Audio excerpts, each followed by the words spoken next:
Subhash railway station पर खड़ा था। उसके पास फर्स्ट एसी का टिकट था, मगर अचानक उसकी नज़र अपनी तलाकशुदा पत्नी पर पड़ी। संगीता तेज कदमों से चलती हुई जनरल डिब्बे की तरफ बढ़ रही थी। 7 साल बाद अपनी तलाकशुदा पत्नी को देखकर पता नहीं उसे क्या हो गया था। ना चाहते हुए भी उसके कदम एसी कोच की जगह जनरल डिब्बे की तरफ बढ़ रहे थे। वह संगीता के पीछे पीछे जनरल डिब्बे में घुस गया। डिब्बे में ज़्यादा भीड़ नहीं थी। उसे एक कोने में खिड़की के पास बैठी संगीता दिखाई दे गई।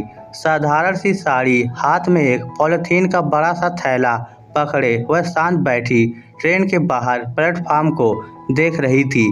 धीरे धीरे ट्रेन चलने लगी थी। सुभाष की जेब में पड़ा फर्स्ट एसी का टिकट फड़फड़ाकर जैसे कह रहा था, तू यहाँ कहाँ चला आया? भले मानुस 15 गुना ज़्यादा किराया देकर यहाँ जनरल कोच में सफ़र करेगा क्या? वह धीरे धीरे चलता हुआ संगीता के पास जा पहुँचा, फिर चुपचाप उसकी बगल में बैठ गया। संगीता अपने विचारों में मशगूल होकर बाहर का नज़ारा देख रही थी। इस कारण उसने सुभाष की तरफ ध्यान नहीं दिया। सुभाष ने गौर से उसकी तरफ देखा। कानों के ऊपर बालों में सफ़ेदी झांकने लगी थी, मगर चेहरा आज भी वैसा ही था जैसा 7 साल पहले था। वही मासूमियत, वही अपनी दुनिया में खोई रहने की आदत। ट्रेन रफ्तार पकड़ चुकी थी। संगीता की नज़रें बाहर के नज़ारों से हटकर डिब्बे में घूमने लगी। फिर घूमती हुई नज़र जैसे ही सुभाष पर पड़ी, वह चौंक सी गई। दोनों की नज़रें मिली तो मिली ही रह गई। उसके मुंह से निकला, आप? सुभाष एक दर्द भरी मुस्कान के साथ बोला, कैसी हो? वह सर पर पल्लू लेते हुए बोली, अच्छी हूँ, आप कैसे हो? सुभाष चेहरे के भाव को छुपाने की असफल कोशिश करता हुआ बोला, ठीक हूँ। संगीता ने आश्चर्य जताते हुए पूछा, यहाँ जनरल डिब्बे में कैसे? आप तो महंगी गाड़ियों में चलते हो, ट्रेन में भी फर्स्ट एसी से नीचे चलना आपको अच्छा नहीं लगता था? कंजूस हो गए या शौक बदल गए हैं?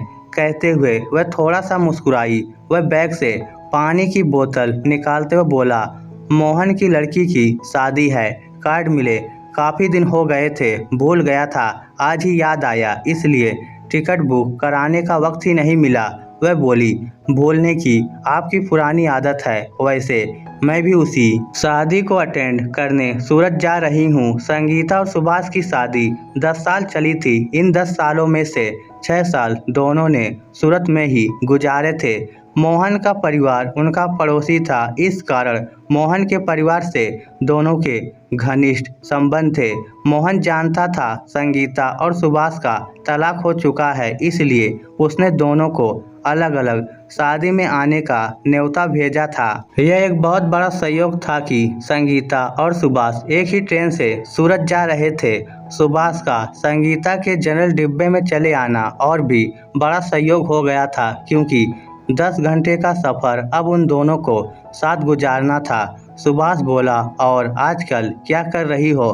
बहुत दुबली हो गई हो। वह एक उदास सी मुस्कान के साथ बोली, कहाँ दुबली हो गई हूँ, मैं तो पहले जैसी ही हूँ। वह थोड़ा खिड़की की तरफ खिसक कर ग्रिल पर कोहनी रखकर बाहर की तरफ देखने लगी। सुभाष समझ गया कि संगीता ने उसे साफ तौर पर इग्नोर कर दिया है। संगीता सोच रही थी, ये इंसान आज भी नहीं बदला। औरतों की फिक्र और मोटापे को ताड़ने की इसकी आदत अभी तक नहीं गई। ना बदलो मेरी बला से, मुझे कौन सा अब इसके साथ रहना है? इसके साथ मेरा रिश्ता कब का ख़त्म हो चुका है। अब तो यादों पर भी मिट्टी पड़ चुकी है। अचानक से वार्तालाप बंद हो गई थी। सुभाष सोचने लगा, ऐसे कैसे सफ़र कटेगा? ये तो बात करने से परहेज कर रही है। अच्छा होता मैं अपने एसी कोच में आराम से सो रहा होता। 2100 रुपये की टिकट खर्च करके मैं मूर्खतावश 160 रुपये की टिकट वाले डिब्बे में आ गया। कमाल की औरत है, अभी तक इसकी अकड़ और नखरे नहीं गए। संगीता बहुत ज़्यादा स्वाभिमानी औरत थी। उसने तलाक के समय सुभाष से 1 रुपया भी हर्जाने और निर्वाह भत्ते के रूप में नहीं लिया था। सुभाष ने कहा था, मैं तुम्हें एक मुश्त 20 लाख रुपए देना चाहता हूँ। वह साफ मुकर गई थी।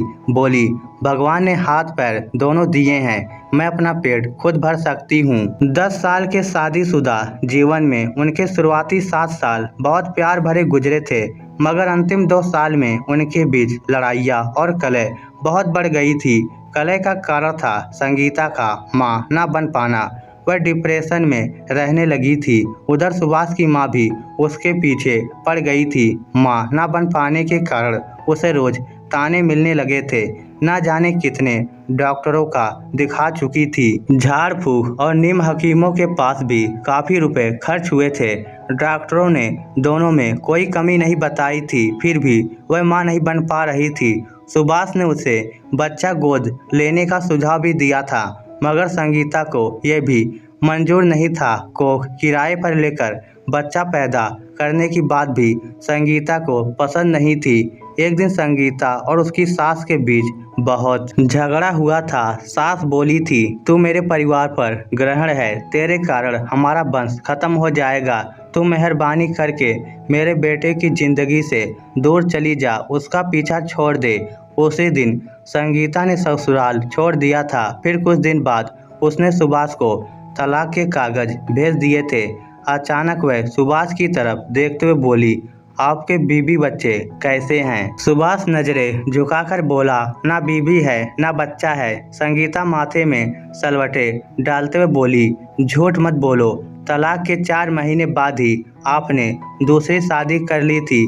वह नजरें झुकाए ही बोला, हाँ शादी की थी, मगर वह भी 1 साल बाद मुझे छोड़कर चली गई थी।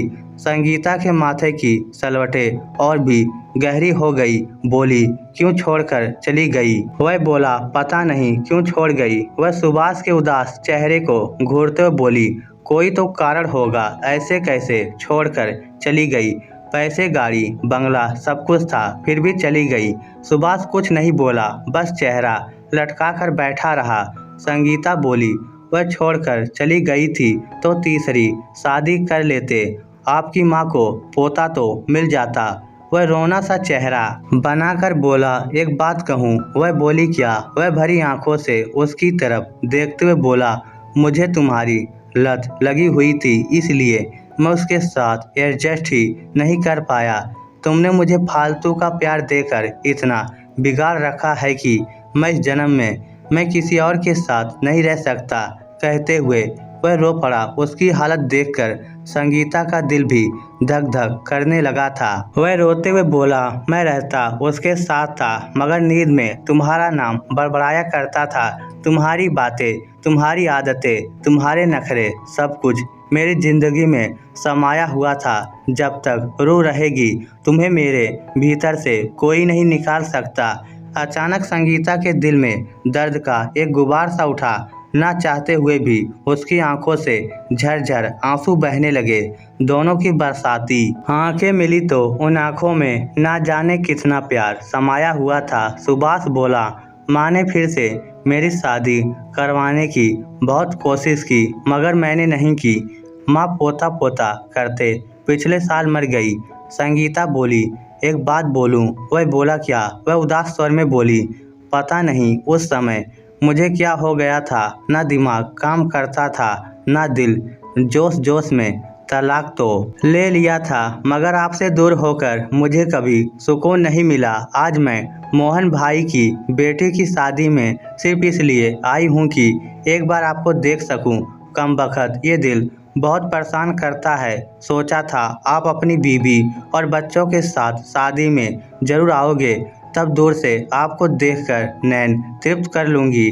वह जेब से टिकट निकालकर उसे दिखाते हुए बोला, ये देख, मैंने टिकट फर्स्ट एसी का लिया था, मगर तुझे स्टेशन पर देखा, ये पाँव खुद ब खुद तुम्हारे पीछे हो गए थे।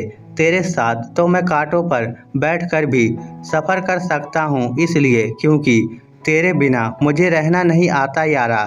गुजरे 7 वर्षों में मैं ढंग से सोया ही नहीं। मेरे हाथ को तेरे सर का तकिया बनाने की आदत है। कंधे पर तेरा सर ना पाकर मैं रातों में जाग जाया करता हूँ। फिर सोनी आंखों से पूरे घर में तुझे तलाश करता हूँ, आवाज़ लगाता हूँ, मगर तुम जरा भी नहीं सुनती।